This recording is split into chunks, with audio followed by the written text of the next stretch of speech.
Daily. Taste the Daily. நீங்க அனைத்து கட்சி கூட்டம் இது பார்க்க தானே போறீங்க. தேர்தல் வர்றதுனால இன்னும் என்னென்ன நடக்க போகுது. இந்த நிதிநிலை அறிக்கையை மட்டும் பாருங்க. கொஞ்சம் 100 கிலோ அல்வா கிண்டிக்கிட்டு இருக்காங்க. அதுல உங்களுக்கு எவ்வளவு எனக்கு எவ்வளவு. ஓட்டு பறிக்கிற கூட்டத்துட்டு போய் நாட்டை பத்தி கவலைப்படுங்கன்னா இது மாதிரி நம்மள மாதிரி பைத்தியக்காரன் ஒண்ணும் இல்ல, நம்மள மாதிரி அறிவுட்ட கூட்டமும் எதுவும் இல்ல. சொல்லுங்க. உங்களுக்கு எதிராக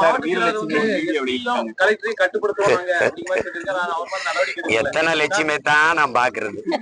சொல்லுங்க. மாவட்ட செயலாளர் எஸ்பியும் கலெக்டரையும் நாங்க கட்டுப்படுத்தவங்க எங்களுக்கு கீழதான் அப்படிங்கிற மாதிரி ஒரு இதுல பேசியிருக்காரு. ஆனா இவங்க டிஎம்கே இதற்கு நடவடிக்கை டிஎம்கே சட்ட ஒழுங்கு நிறைய அந்த மாதிரி காவல் நிலைய தலைவனால இருக்குன்னு சொல்லி ஒரு குற்றச்சாட்டு இருக்கு.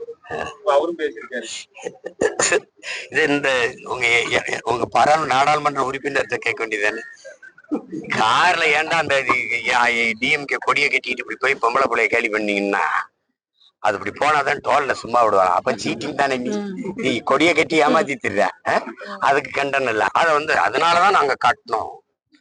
அப்ப அந்த கொடியை கட்டி பூரா ஏமாத்திட்டு இருக்கேன் இல்லையா. அவன் ரோட்ல ஏமாத்துறான், பல பேர் கொடியை கட்டி நாட்டுல ஏமாத்தி சுத்திட்டு இருக்கான்.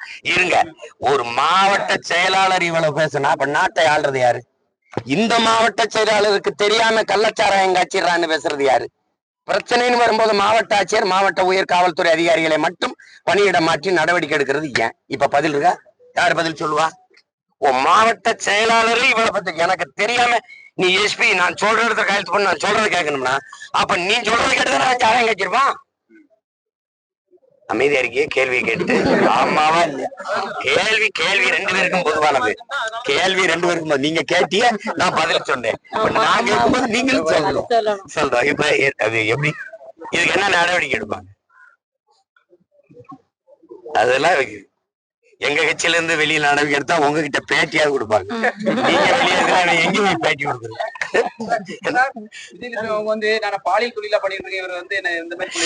எனக்கு முன்னாடி 4-5 பேரை இதே மாதிரி 4-5 பேரை இப்படி பண்ணி வந்தா அந்த வேலைக்கு பேர் என்ன சொல்லுவீங்க? பழகுறது, அப்புறம் வெளியில போய் பம்படியா வழக்கு கொடுக்கறது, அது மிரட்டி பணம் கேட்கறதுன்னா இங்க பாருங்க. அதிகபட்சம் அவ வச்ச கோரிக்கை என்ன? எங்க அண்ணன்ட்ட போய், எங்க மூத்தவர்கிட்ட இறந்து போயிட்டாரு, மாசம் 30-30,000 கொடுத்து என்னை மெயின்டைன் பண்ணிக்க சொல்லு. இந்த வார்த்தை பப்பாட்டி இருக்குது. எங்க அப்பா கேட்டாரு. எங்க அப்பா பாரதி, டேய் என்னதான்டா மயன் அவளுக்கு அப்படின்னு. ஒண்ணு இல்ல, 30-30,000 கொடுத்தா அவளை என்னை வச்சுக்கிற சொல்றான். வச்சுக்கிறவா உன் மருமக என்னை சோத்துல வெஸ்தப்பட்டு கொல்லுவா, பரவாயில்லையா அப்படியா சொல்லலாம் அப்படின்னு. இதுதான் சொல்றான். இது சொன்னால இல்லையான்னு கேளுங்க. நானும் கண்ணியங்காத்து 15 வருஷம் வாய முன்னேன். இனி ஒரு முடிவுக்கு வந்துருச்சுல்ல. என்னைக்கு மரியாதை கொடுத்தா?